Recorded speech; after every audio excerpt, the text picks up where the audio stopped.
For centuries, we have been told that humanity rose, that we evolved from primitive beings into intelligent life, growing stronger and more advanced over time. But what if the opposite was true? What if humanity was once something far greater, only to be deliberately diminished, controlled, and stripped of its true potential? Ancient myths from around the world tell a story of humans who once lived longer, possessed higher abilities, and stood closer to the divine until they were punished, weakened, and exiled. But why?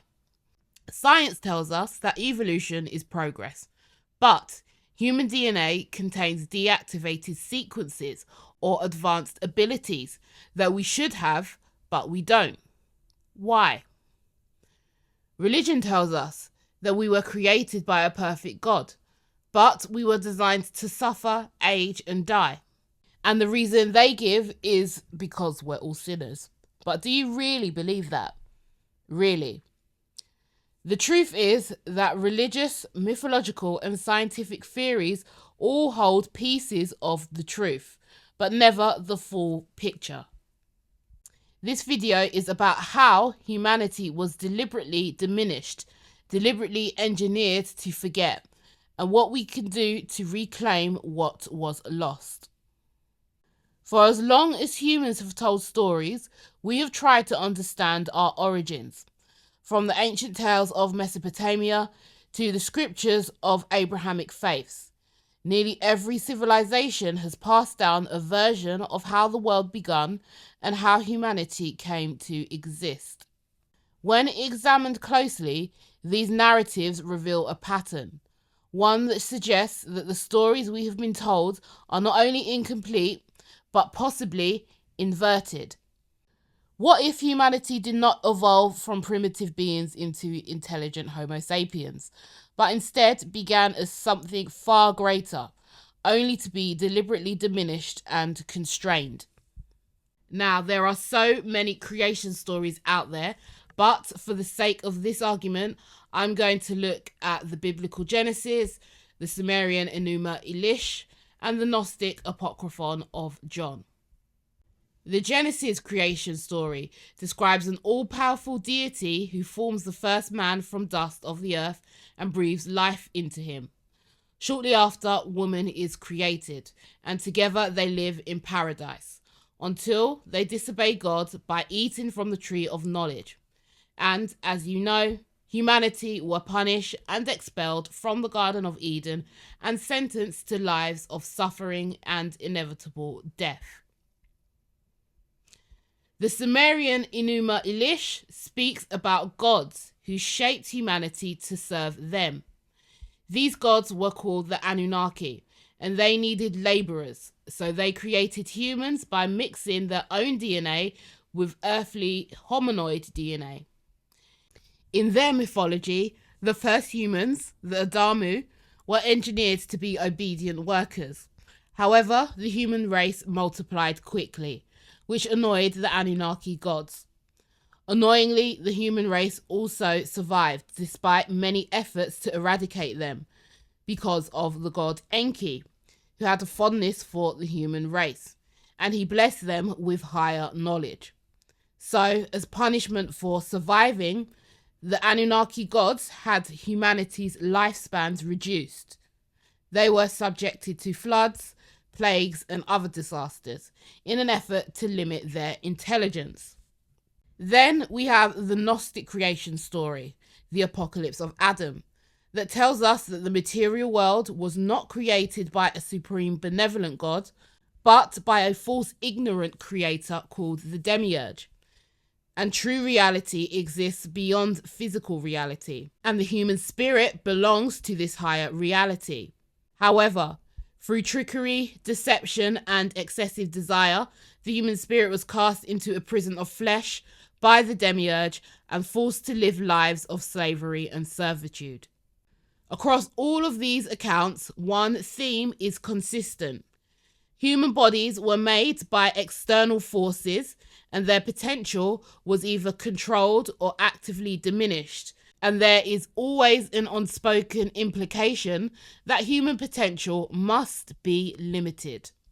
But why?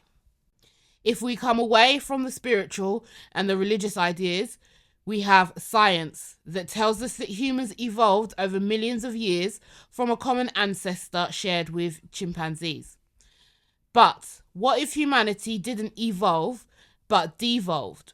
What if the human race was once far greater than it is today, but something diminished it? Genetic engineering today allows us to modify DNA.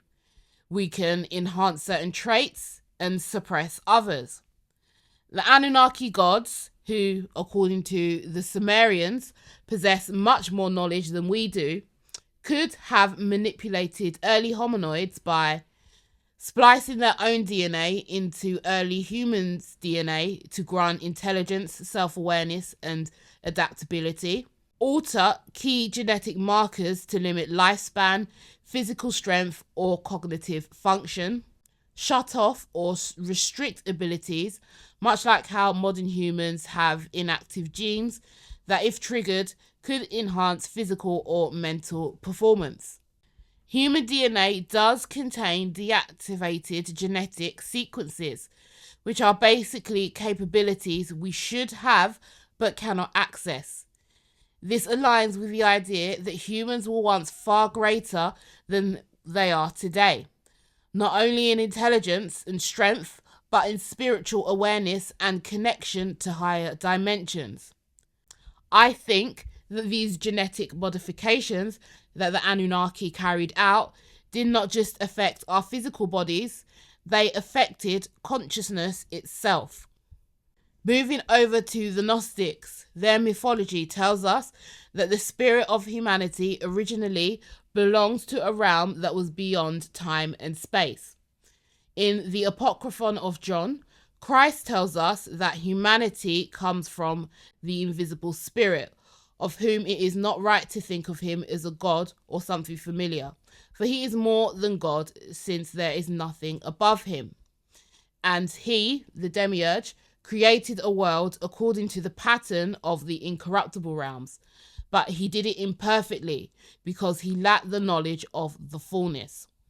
This idea closely mirrors the simulation theory, the idea that the universe operates like a highly sophisticated computer program running on mathematical code that defines what we can perceive. Think about it. In any standard video game world, the player's avatar can only see what the game allows them to see. The player's avatar cannot access the code or knowledge running in the background. The player's avatar is bound by the physics of the game.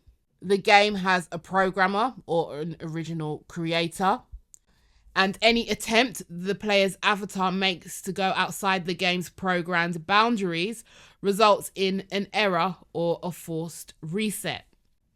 What I'm suggesting is that reality operates in the same way.